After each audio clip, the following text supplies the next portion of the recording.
Bon, en fait, 6% c'est bien. Je dis deux choses déjà. 6% c'est bien, mais c'est pas suffisant. Il faut le reconnaître. C'est-à-dire, si on fait une projection des 6%, si on continue à croître à 6%, d'ici 2040, par exemple, on sera au niveau où... qu'on veut atteindre. Non, même pas. On sera au niveau de Singapour en 1990.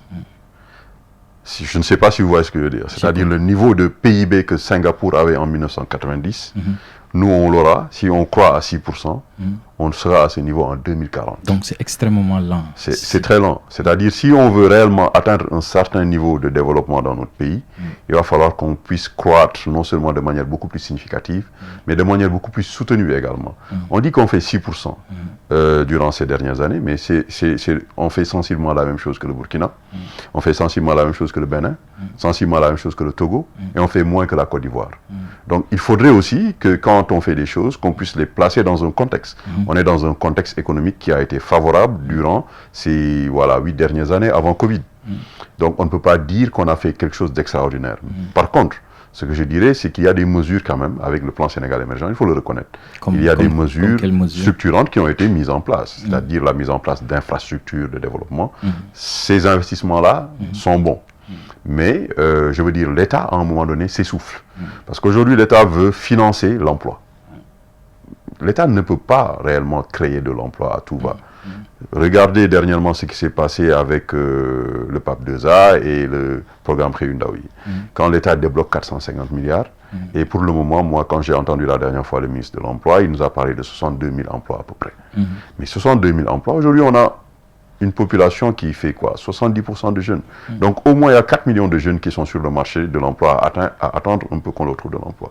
Si vous faites 62 000 emplois, vous n'avez même pas fait 2% du pourcentage de jeunes qui a besoin d'emploi. En fait, ce que l'État doit faire, c'est arrêter de payer des salaires aux jeunes, mais plutôt créer de la richesse, c'est-à-dire permettre à ces jeunes-là de se lancer dans l'entrepreneuriat, de créer leur propre emploi, d'employer d'autres jeunes et de manière durable pouvoir payer ces jeunes-là qui vont travailler dans un écosystème. Je donne un exemple. Moi, j'ai été dernièrement à Diamniadio. Quand vous allez à Diamniadio, notre économie, malheureusement, et c'est quand vous parlez de croissance de 6%, etc., pourquoi est-ce qu'elle n'est pas ressentie par les populations? C'est parce que cette croissance, elle est extravertie. Notre économie est détenue par des Français, par des Turcs, par des Marocains, etc. Et j'en passe. Mais comment venir à bout de ce phénomène-là? Mais c'est simple. Mais il faut faire comme tous les pays qui se sont développés. Moi, je prends toujours l'exemple de Singapour pour une raison bien simple. Singapour fait la taille du département de Saint-Louis, à peu près. Un peu moins. Parce que ce département de Saint-Louis te fait 800 km², Singapour est à 700 km². C'est un peu plus que Dakar, Singapour. Un peu plus que la ville de Dakar. Mais qu'est-ce qu'ils font? C'est-à-dire, moi, je veux investir au Sénégal. Je suis français, je suis marocain, je suis turc, je veux investir au Sénégal.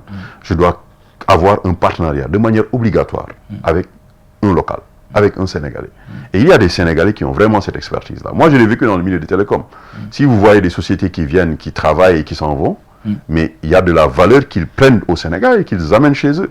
Parce que c'est des virements qui se font de manière mensuelle vers des comptes à l'étranger. Mais il faut organiser ces jeunes-là. Déjà, comme je l'ai dit tout à l'heure, je suis allé à Diamniadio pour acheter des briques préfabriquées. Le marché des briques préfabriquées est détenu par les Turcs. Moi, je me demande qu'est-ce qu'un Turc va venir faire jusqu'au Sénégal pour nous faire des briques.